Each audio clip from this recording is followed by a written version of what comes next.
Nigel back at home this weekend, first time in a month. It's a long time in football. How much are you looking forward to getting back to Ashton Gate?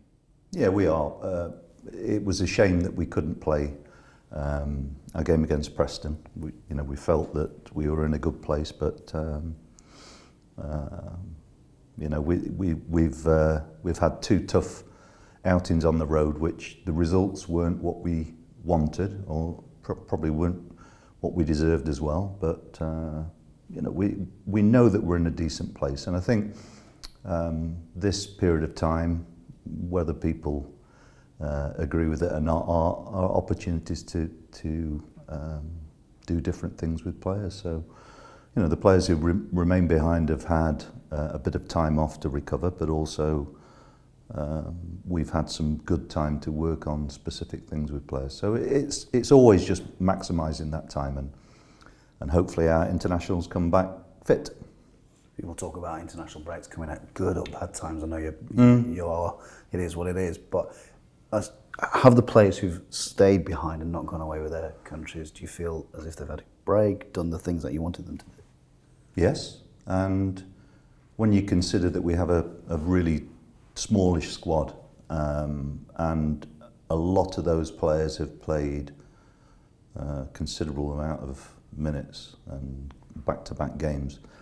I suppose how this season's shaping up will be the breaks that we get, we'll try and utilise. So we've now got 12 games before the World Cup, and which is a very unusual situation, but we'll try and make the most of it by managing the squad between now and that next break, and then use that as the next opportunity to sort of refresh the players. So we're not in control of that, of what the season looks like, but what we can control is what we do with the players. And so it's always about trying to look at it with a positive angle.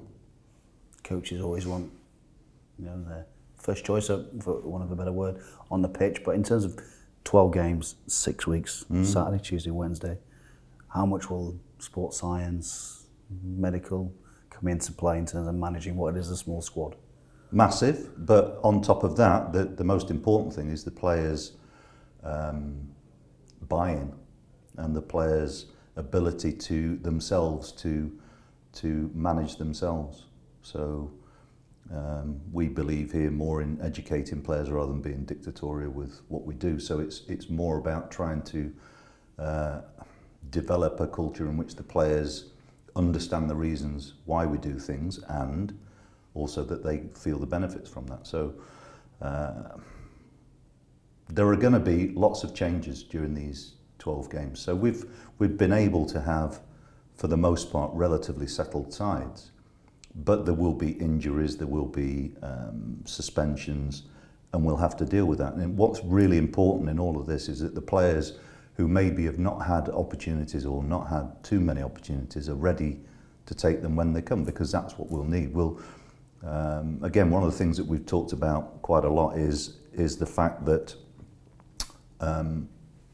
it's important that we get our level of performance as close to our maximum every time. We've proved that we can compete with some of the better sides, and even if the result hasn't gone the way that we want, we feel that we've had strong chances to win games in almost every game that we've played. So that's a real positive. But the danger with that is that people presume that then you can just win other games, and it's not like that. The championship is full of teams who are really capable of, on their day beating anybody. We're one of them, but many other teams are too. So our level of performance has to remain very, very high. We have to make sure that we concentrate very much on our own standards. I don't think it's probably, again, this season where we haven't really been in it or performed. Even looking at Norwich and Burnley, are you still as upbeat now as you perhaps were after the game? Do you look at it differently after the 10 days or so? Look, the disappointment of not winning the games is something that you deal with. I think the players are probably have had time to reflect. They were very, very disappointed. And I think that's a reflection of where we are, that they expect themselves to get results against anybody really. And that's not being overconfident or arrogant, that is just recognition of, I suppose, their mindset and the confidence in what we can achieve. But look, we know we performed okay, but those games are long gone now. So it's very much living in the present and concentrating on the preparation that we have for the next 2 games, which are at home. But the most important one is QPR, because we play against them next. So our emphasis this week will be to try and get the prep right for the players who are here now. Hopefully we'll have everybody back in the building by Thursday, the internationals. And when they are back in the building, we can finish off the preparation. But you know, when I think there is a misconception about what international breaks look like, because people think you've got 2 weeks to work, but actually what you've got is 2 days, and sometimes less if players don't make it back on time. So you know, we've got the. I'm confident that our players will be able to pick up where we've left off in terms of performance, but of course we want to get back to winning ways. In terms of the international players, some will have played significant amount of games. Alex Scott started, but Antoine got just a few minutes. So in terms of the adjustment for those, what does that look like? Or well, I'm actually very pleased about that, because the conversations that we had with the international federations before the players went away, thankfully those federations have been very cooperative with our recommendations for the amount of time that players get on the pitch. So that's a real positive, because sometimes you can, you know, you have very important players for us go away, play every minute and come back and are exhausted. So you have been 10 years. So I think for all those players, you know, Andy played 60, 70 minutes of the first game, didn't play in the second one. Antoine's had 2 sub appearances, and I think for him and his, if you like, preparation for the World Cup at an international level, that's good for him.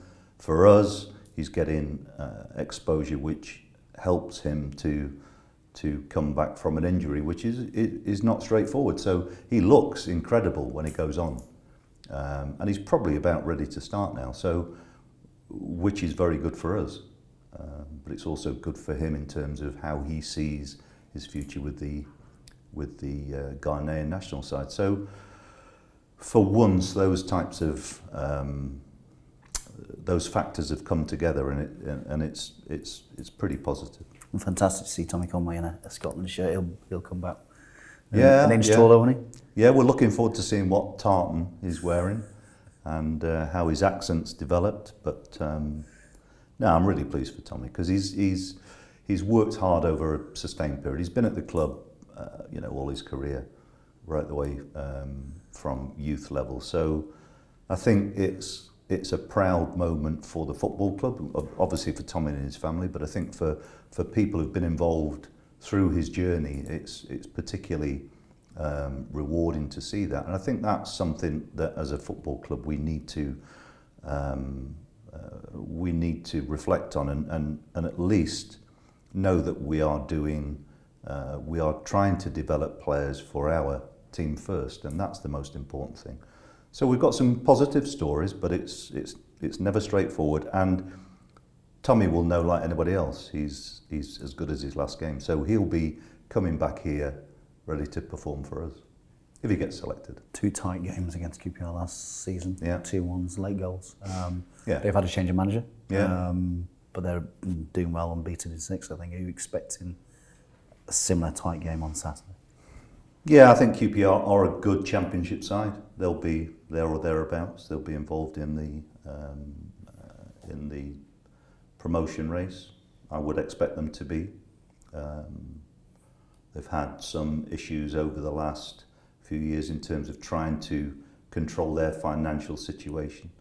And I think when you consider Mark Warburton, who has a fiscal past, let's put it like that, I think he worked very hard with Lee Hoos and Les Ferdinand to rectify that situation. So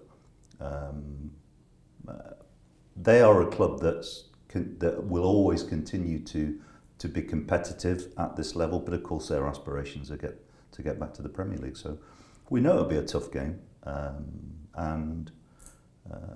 but as I always try and point out, we are aware of what our opponents are about. But the big thing for me is if we can sustain our levels of performance, and if our players are as driven as they've been so far this season, then we've got a chance of winning any game that we play. There's going to be more than 20,000 at Ashton Gate on Saturday. Yeah. Fans are very optimistic. Yeah. Do you share that optimism, or are you fairly philosophical? I mean, it's the fans' prerogative to be optimistic. I don't want them to be pessimistic.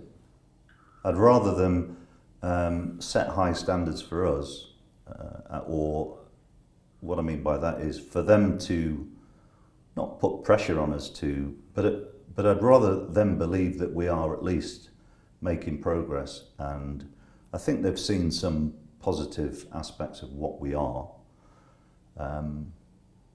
But like I said about Tommy, we're as good as our last game. We've lost our last two, so we need to get back to winning ways. We've had a reasonable start to the season. Our levels of performance are more consistent, and that was one of the things that we talked about regularly last year, that our consistency was frustratingly elusive. So yeah, there are reasons to be optimistic, but it's early days, and we have to. I think this next block of games will give us a better idea of where we currently sit in terms of our long-term development. But no, I mean, we are trying to push the club forward, and we want to be involved in the promotion race, and it's quite simple.